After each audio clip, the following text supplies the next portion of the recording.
You're listening to Chillworthy. A podcast where two best friends discuss mysteries, murders, and anything in between for your enjoyment. So if you're ready to hear some chilling and unsettling cases, you're in the right place. Happy listening.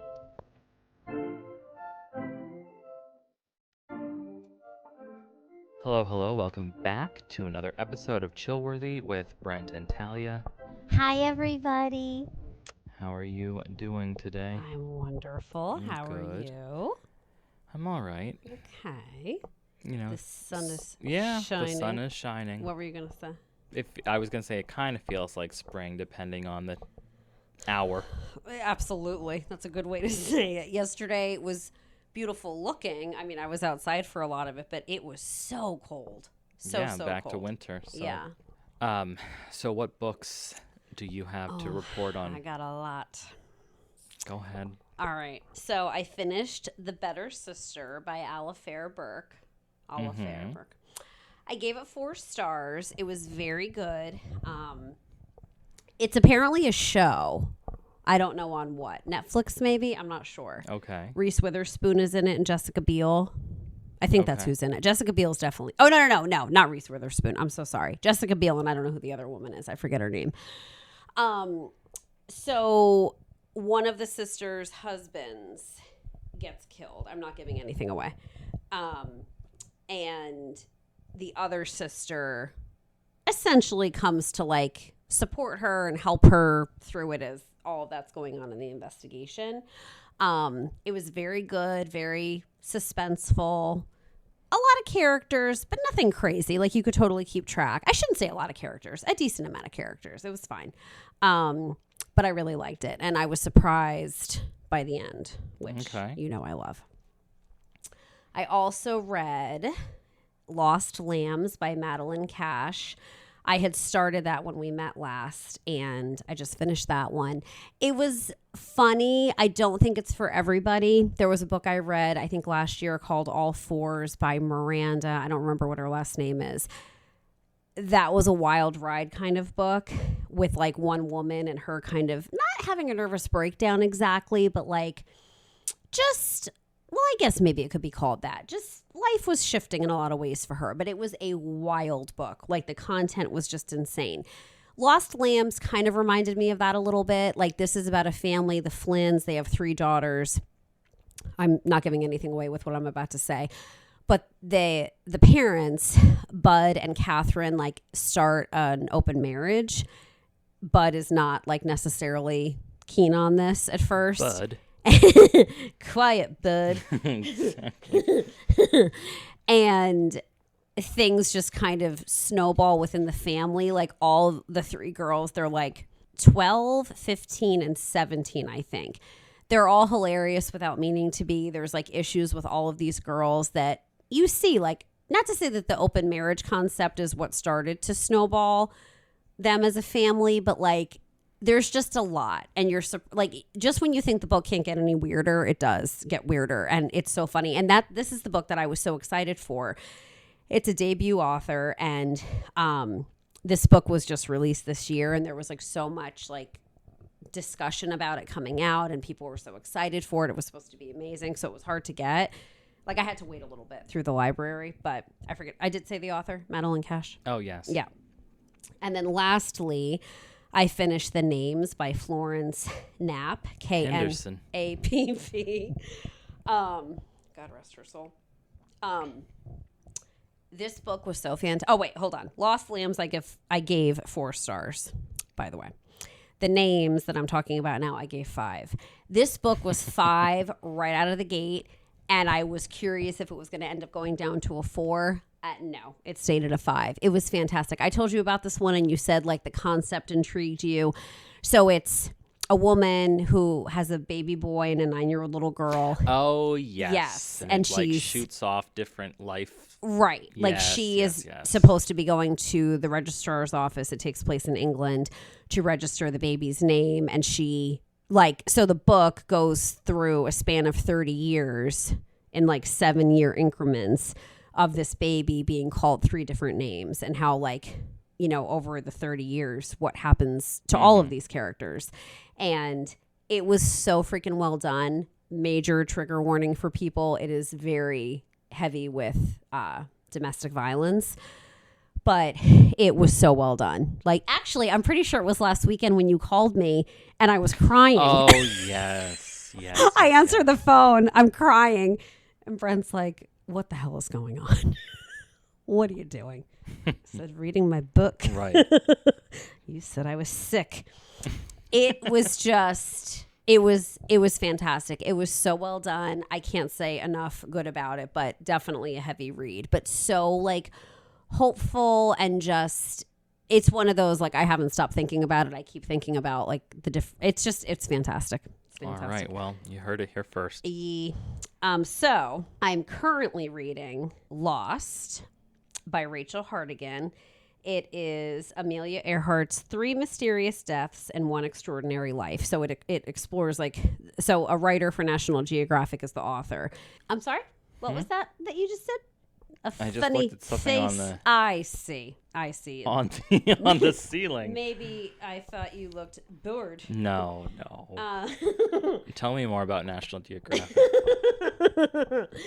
So it explores like 3 theories on what happened to Amelia Earhart, who I've been obsessed with since I was a child. So that I'm like 5% in that one, but it's very good so far. And then remember how I used to read To Kill a Mockingbird once a year? Well, I haven't done it in about 2 years, I would say 2 or 3. And I'm reading that right now. So that's, of course, fantastic as always. And then lastly, so you know my thoughts on audiobooks. Yeah. But my friend Erica read, well, I don't know if she read it or if she listened to it as an audiobook, actually, now that I'm going to say all this. But she recommended, it's called Smoke Gets in Your Eyes by Caitlin Doughty, Doughty. So it's when she worked at a crematorium in San Francisco. And it's so freaking fascinating. So I'm listening to that as an audiobook when I'm driving. It is so freaking good. It's so good. The shit she gets into and says about her experiences at this crematorium, it's just extremely fascinating. And I forget what year all this was going on in. I want to say early 2000s maybe. I don't remember what she said. I don't know. Excellent so far. And I have thought multiple times to myself as I'm listening to it, this would be a really good book to read.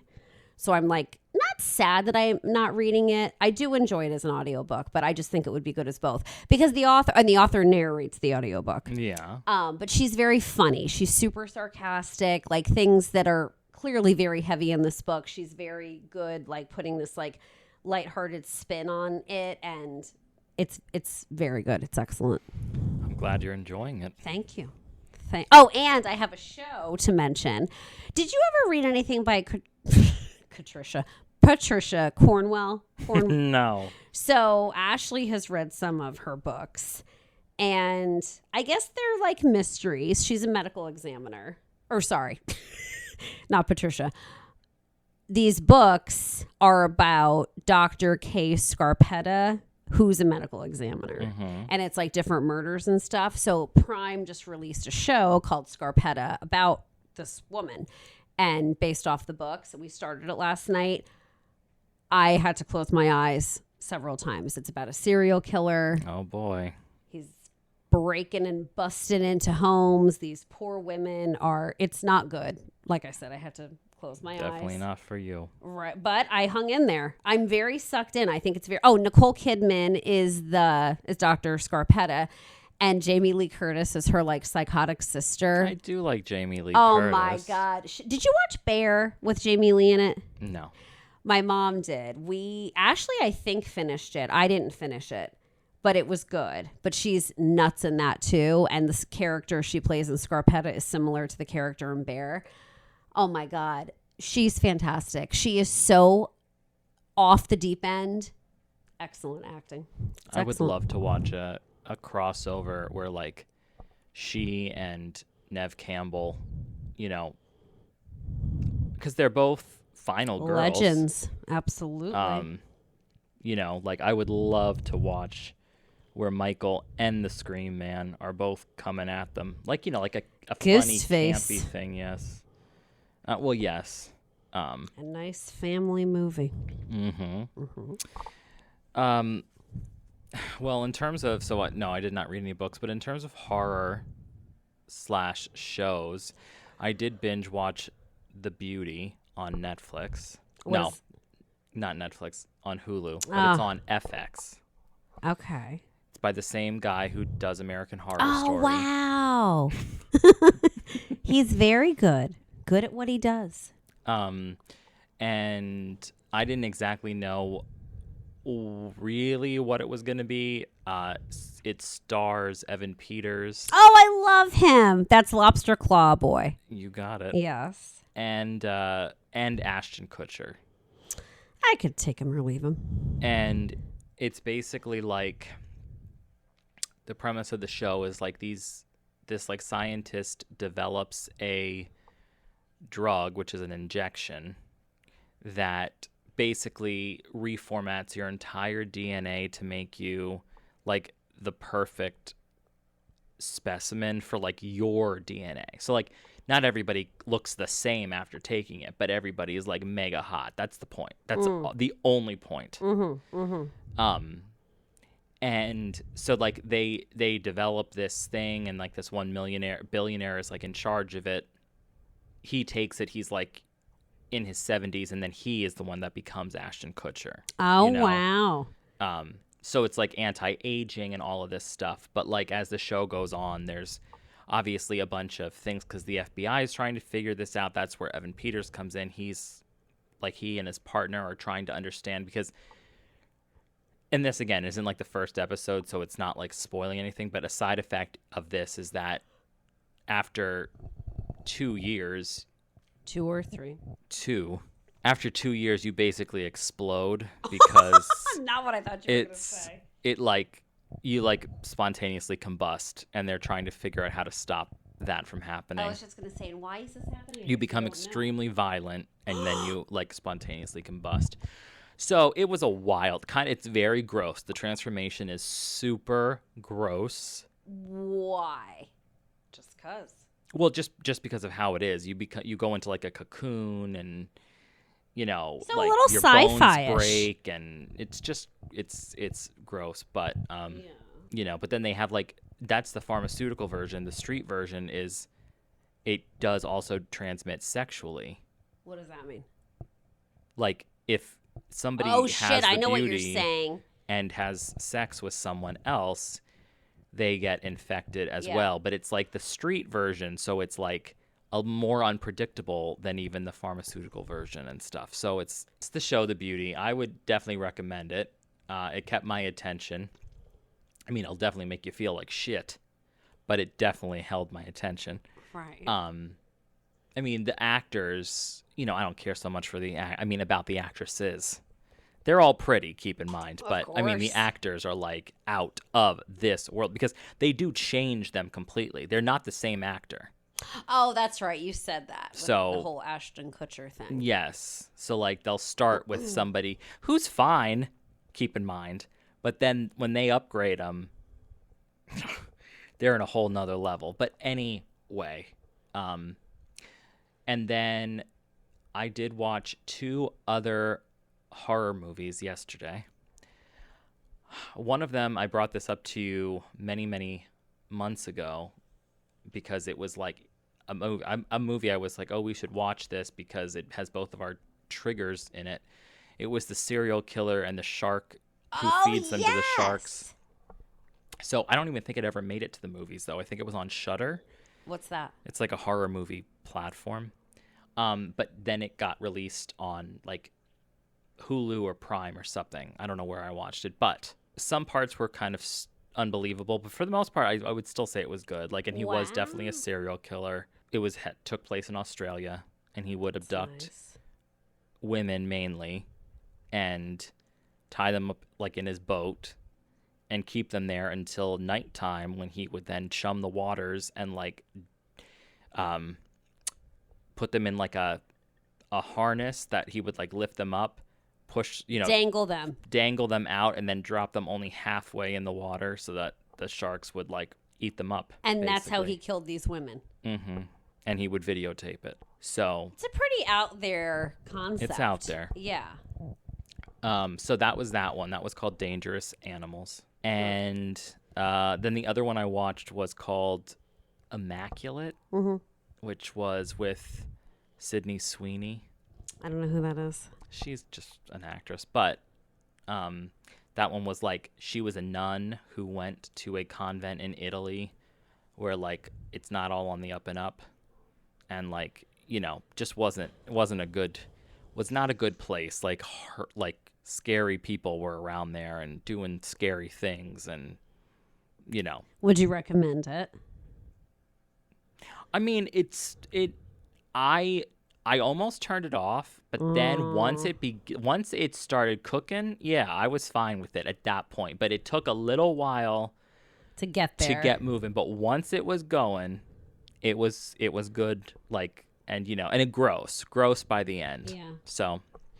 That just reminded me, and I was thinking about this, I don't know, that show that we both watched. I bring it up every now and then. Oh, God, I was going to say this island show again. Yes! And I thought to myself, I need to watch Midnight Mass. Yes! I think about that show. It was so, like, cozy. You couldn't quite put your finger on what was going on. Then when you saw what was going on, you couldn't quite forget it. And it was, like, a manageable scary, though, for me. And I loved that show. And it was short. It was a limited series. It was easy to get through. You know, I also never finished Evil. I should go back to that. I never finished it either. I think you got farther than I did. I am right around when he was in the hospital. I think he's out now, but I'm not even sure about that. I don't think you watched this when I was talking about it nonstop, but I also have said before that I wanted to rewatch this. And again, the time of year. Well, I guess with Midnight Mass, that's more fallish. Evil definitely makes me think fall. This next one, are you asleep? Oh my God, I thought you were literally asleep. Just waiting to hear what you're about to say. Ozark. As we all are. Ozarks? No. Ozark? What is it called? Ozark. Yes. Oh my God, I loved that show so much. And that, you know, summer, I associate it with summertime. I think I'm going to restart that one. Holy shit, I loved that show. That was a fantastic show. Well, a lot of mystery. 19 minutes now, so we went thank you, on everyone. An entertainment spree. All right, now we are going to actually do a case. Oh yeah. So, you know, this would be the case of a woman named Hannah Pettey, Pettey. Oh. Okay. So, this is what's going on there. So Hannah was a young mother in Alabama with 2 small children. And she was just kind of living a day-to-day life, you know, doing the usual stuff. She was busy. She was tired. She's taking care of everyone. And according to what happened in 2021, so this wasn't that long ago, she started to become seriously ill. At one point, she was described as becoming so weak that she had to roll around the house in a chair to clean and take care of her family. Like an office chair. Well, maybe not an office chair, but basically like a Probably, chair on wheels. Yeah.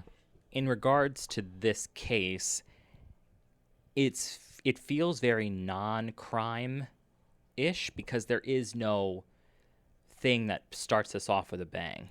Like, you know, it's real subtle as we get into it. Like, there's no dramatic moments or anything. It's just... But there is a crime. Yes. No, yes, there is definitely a crime. So, now, within this family, she also had, obviously, a husband. Well, not obviously, but she has one. Yes, 2 kids. And then her mother also was, like, I would say, like, close to her. So the husband's name was Brian, and he was a chiropractor. Oh. So... that's what like the family unit is, but the mom doesn't live with them. Oh, okay. I was going to ask that. So now, like I said, she just started feeling sick and nobody knew why. So they do end up going to the hospital, and she sees that there are these, well, not she, the doctors see that there are these x-rays showing glitter-like substances in her stomach, which obviously is not supposed to be there. Metal. Right, yes, metal. So in January of 2022, she ended up at the University of Alabama at Birmingham Hospital. And this is where the case takes a turn from like something's just wrong to something's really, really wrong. So reporting tied to the case says that she was put into a medically induced coma because of how bad she was feeling. And she remained hospitalized into early March 2022. And what they found was that she had extremely high levels of lead in her blood. Yes. Now, a safe level for adults would be 10, and hers was like in the high 80s. Jeez. And they did not figure out what the glittering substances were in the x-rays? That's what it was, lead. Oh, lead. Yes. So this isn't like, borderline exposure here. This is like... ingesting. She's taken lead. Yeah. Taken lead. And it's being taken consistently also, obviously. So on top of that, testimony described that the medical response was intense and invasive, and one report stated that she required around-the-clock irrigation of her colon to remove all of this lead. So that's just giving you the sense of how like physically present this poisoning was. So it wasn't just like, oh, it's showing up at her blood work. It's like, no, it's in her body, and it is like wrecking. Poisoning her. Yeah, that's why it's called lead poisoning. Yes. So. Yeah. No, I'm glad you're listening. Oh, though. Thank you. Yes. Like public health guidance about lead is pretty blunt. It talks about how it affects multiple body systems.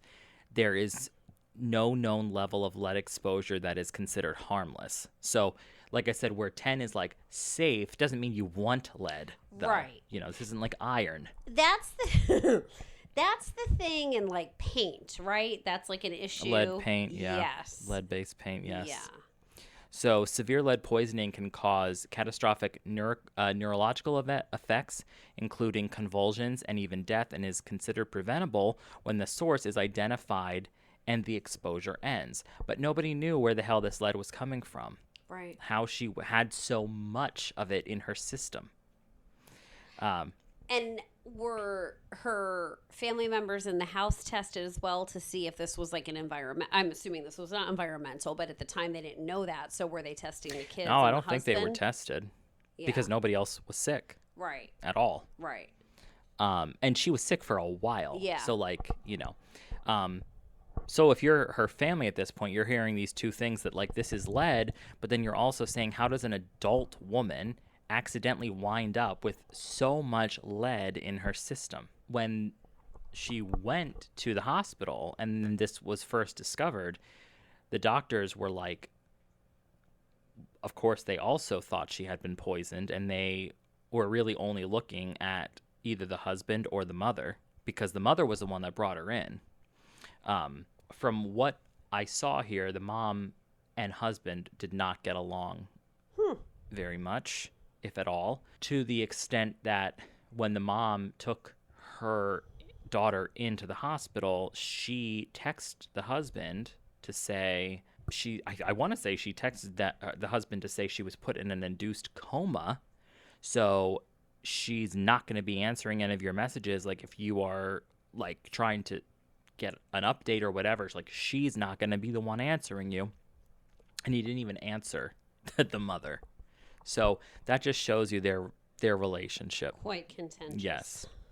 So now once the doctors identified lead as the driver for her collapse, the situation stopped looking like just a freak medical event and started looking like a case and probably a crime.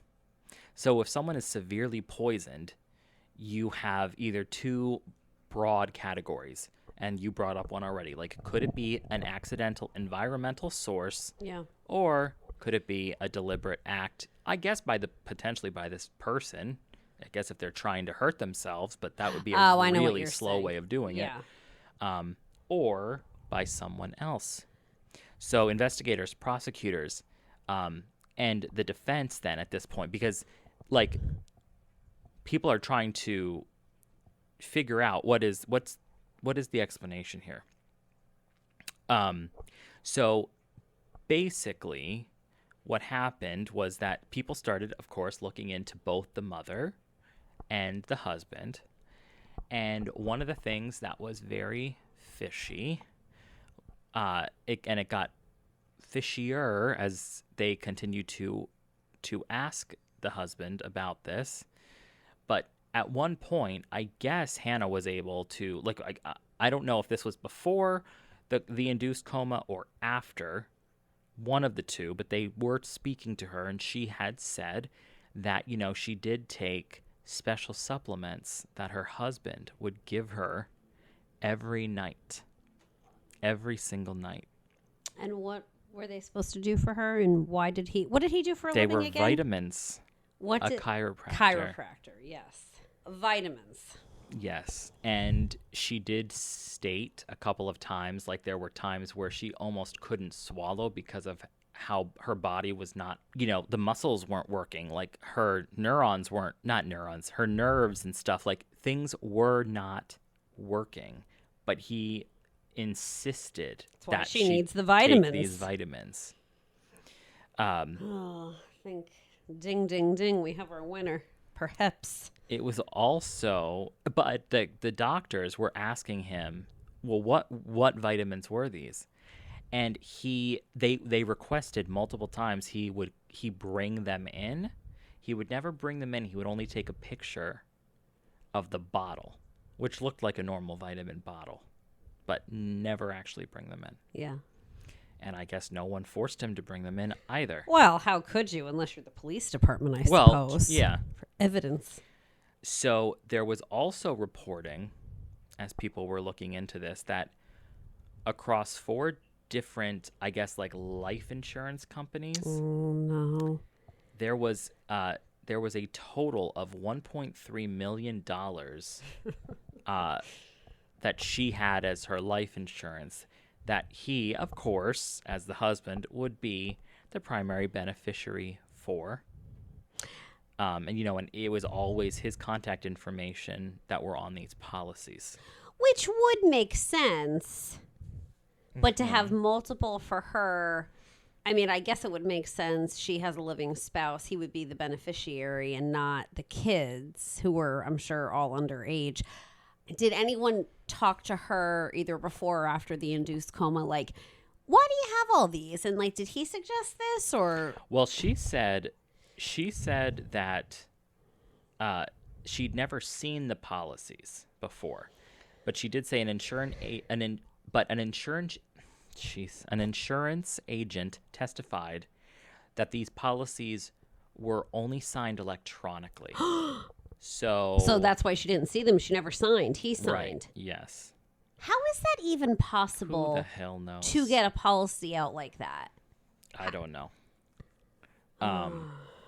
So now, like I said, so of course, they're quickly putting together that this was not environmental. Right. Nor was it accidental.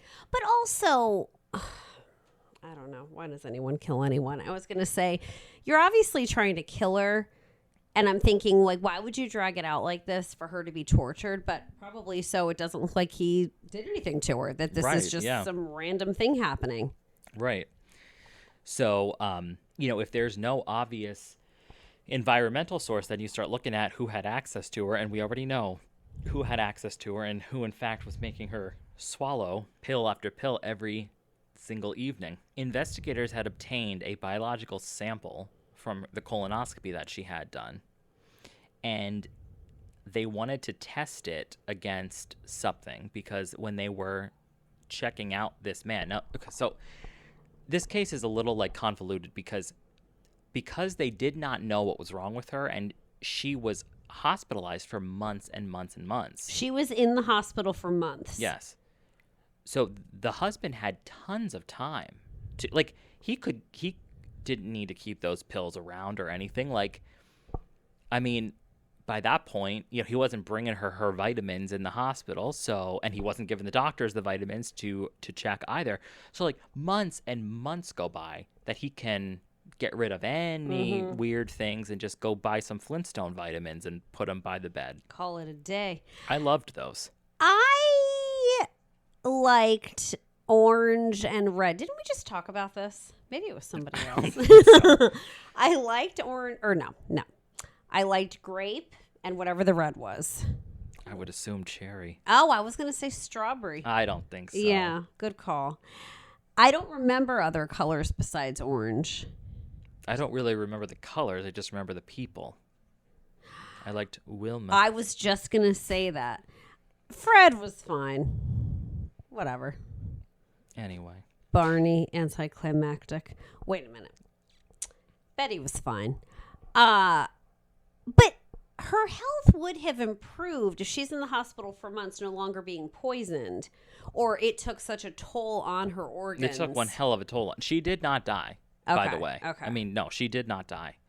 But, when she's trying to recover, she's like now emotionally being wrecked because these doctors are basically saying, and I guess investigators are saying, we think your husband's trying to kill you, by the way. And she's kind of like semi having a hard time believing this. Of course.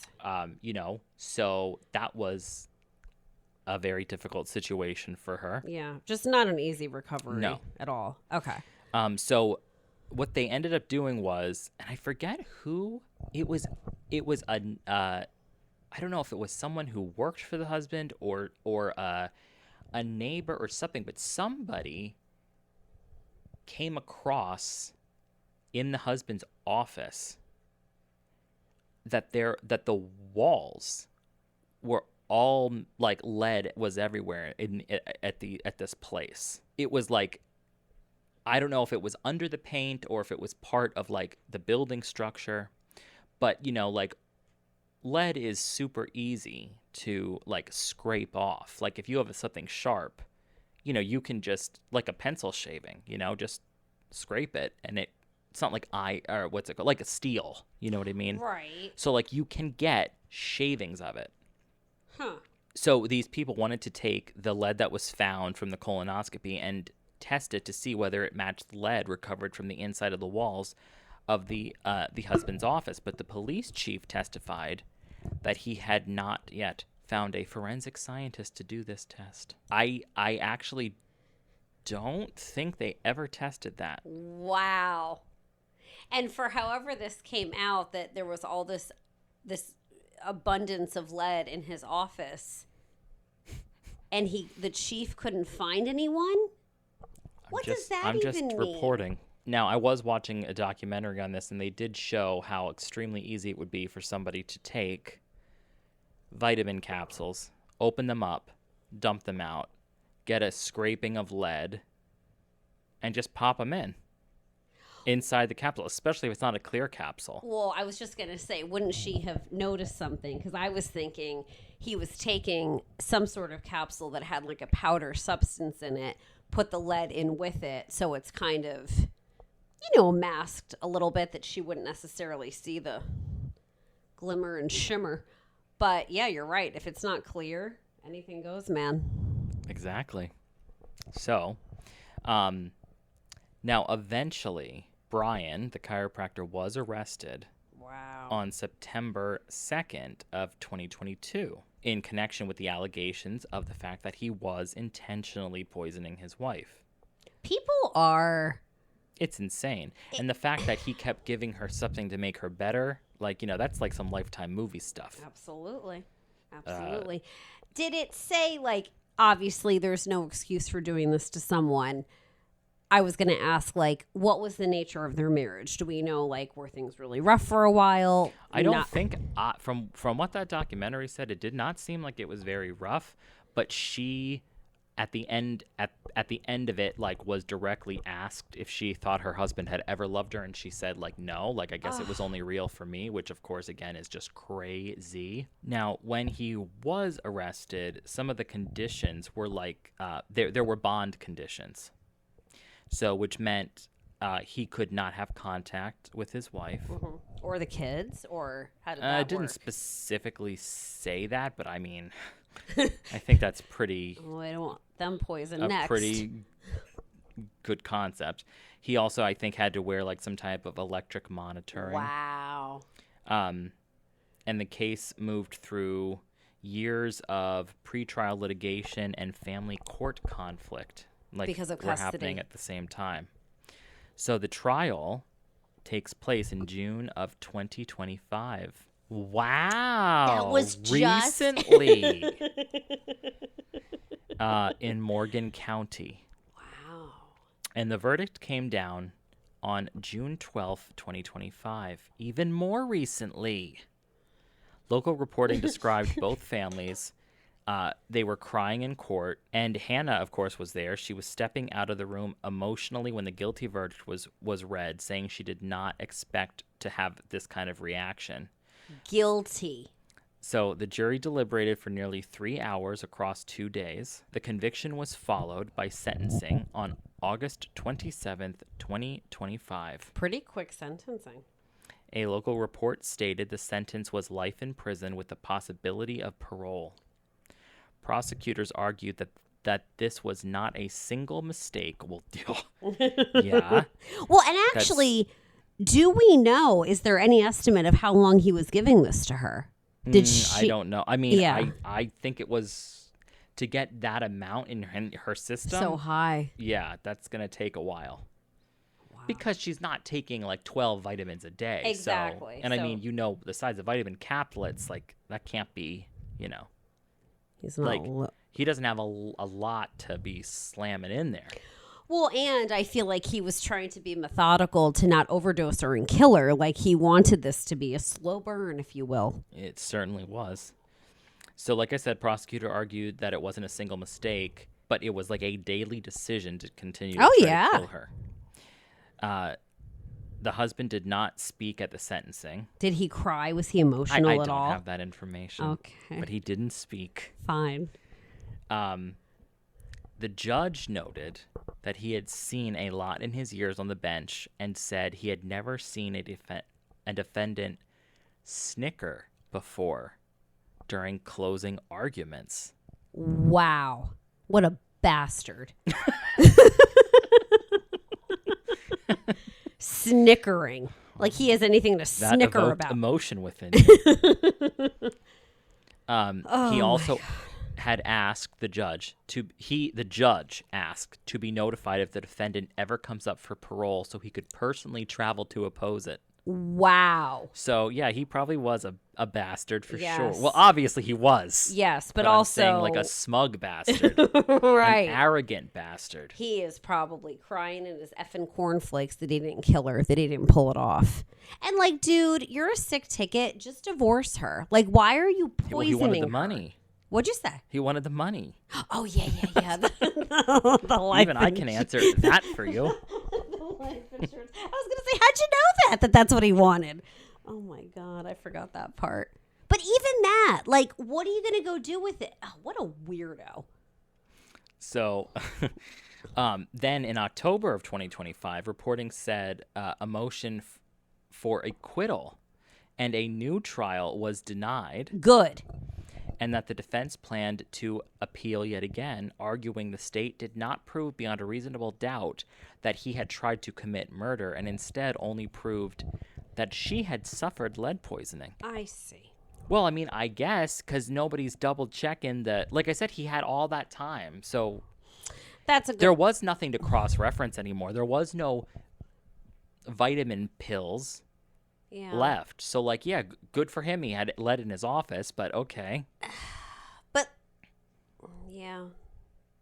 Thank goodness he wasn't just putting some sort of, like, combination of things into her food or making her a tea every night. Like, I'm glad, I guess, her word against his, but I'm glad she at least, like, knew enough and that how he went about this, that there was, like, an exchange of, not an exchange, but like, here's your vitamin that I got you. You need it. Here's a nice supplement. Even though you can't swallow, you need to take this. Like, that's, And then of course though there's this, and look, I know everybody's different, and you probably would be in this situation actually, because you would just be laying there. I'd What be do in you the mean? hospital. I would have been in the hospital months prior to this. But no, you would probably not be able to blink Not be able or to something blink. until you decided to take action. I mean, I would hope I wouldn't have my only way around the house to clean and take care of things was on a rolly chair. Like, I would certainly hope I would take action. I don't know. That. You might. But you're giving fair yourself is a little fair. credit, a You're little too much right. credit here. You are correct on that. I am an underreactor when it comes to health-related matters for myself. So yes, I would probably have waited and just. It's like, no, look, you might have an allergic reaction to this if we inject you. But yeah, that's just go ahead. Just do it. No, it's fine. We won't be doing that. Go ahead.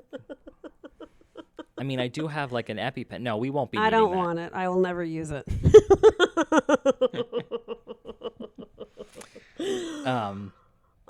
But I'm just saying, like, that must be, and I know, like I said, everyone is different, but I couldn't imagine being that sick for that long, not knowing why, and not being, I don't know, out of my mind to multiple doctors, like Trying but to figure it out. Right. I assume though also like he was obviously not trying to get her to go to a doctor. Oh, I'm sure he was discouraging her. Right. Absolutely.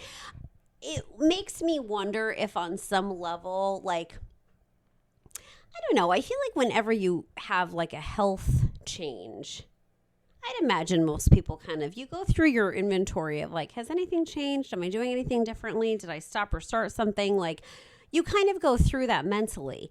So for her to get so sick, like I'm just. But again, over a long time. True, I know. But I'm wondering if it ever popped into her head. It didn't. We don't know that though. Well, she said it didn't. She said it never ever hit her that it could have been the vitamins. No, because she was still in disbelief. That, yeah, you're right. I mean, I do wonder though. Well, I don't know. I guess I would assume that if he was really trying to be like as slick as possible, I assume that probably he was actually giving her real vitamins at first for a while, so that there was no concern that Good came point. up. And then switched eventually it up. started switching. Like, because if you give somebody a brand new supplement, and it's just There's empty no capsules issue. with lead, like that's going to stand out to somebody. But if you give somebody it's like new vitamins for a month and then you start switching it out, well then how the hell would they be the wiser? True. And he sounds slick. He'd think He of these certainly things. does sound slick, so I don't know. That's just a scary prospect, I will say that. Yeah. Now they never did actually, like I said, connect where the lead came from. So, like, scientifically to a specific source, because, again, they just couldn't match it up. So, that's why it was like, if you're the kind of person that needs, like, an airtight case, I mean, this isn't that, because they couldn't connect those two things. But he went away on his life sentence. Well, I mean, it just happened, 6 months ago? Yeah, yes. So, obviously it was never the mother. The mother, God love her. did care enough to finally take her daughter to the emergency room. And Enough is enough. from the documentary that I saw, which I think was called The Gaslighting of Hannah Pettey. Oh. Because I'm sure the husband was telling her, like, oh, you'll be fine. Like, just keep taking this. Don't be dramatic. We don't need to. Yes. We don't need to go anywhere, see anybody. I'm a chiropractor. I know what I'm talking about. Something like that. But I mean, when I saw, because they interviewed the mom and they did interview her, and I mean, she looked much better than prior. So she looked sick. You could see well, being that. an induced coma, yeah. Yeah. I mean, Yes. even when she was conscious.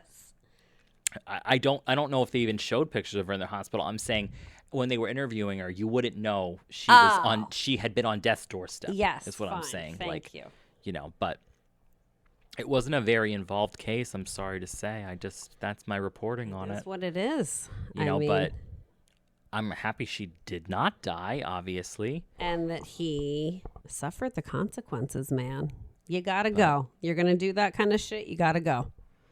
And Bye-bye. I mean, the judge certainly took a personal interest in it. Oh my gosh, for that parole hearing statement, I love that. I mean, who knows how young the judge was. But Well, that's true. Is it a male or a female judge? I don't know. Yeah. Well, good job. That was very disturbing.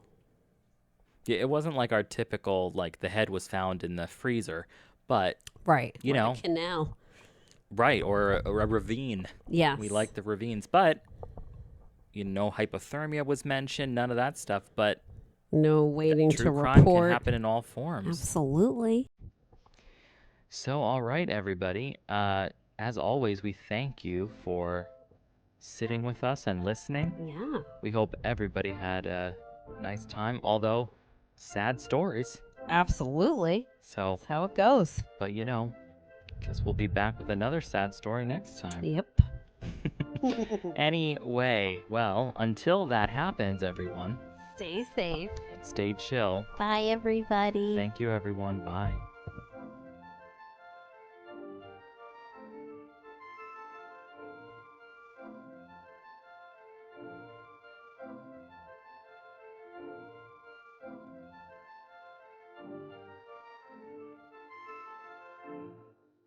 You've just listened to Chillworthy. Thank you for joining us on this latest episode. While we strive to keep our discussions engaging and lighthearted, we also wanted to take a moment to acknowledge the real lives and events that are at the heart of these stories. We try to approach each topic with a sense of curiosity and respect, fully aware of the impact these events have had on the individuals and their loved ones. Our goal is to honor their memories by keeping their stories alive and shedding light on the mysteries that surround them. If you enjoyed this episode, please remember to subscribe, rate, and leave a review, and don't forget to join us on the next episode of Chillworthy.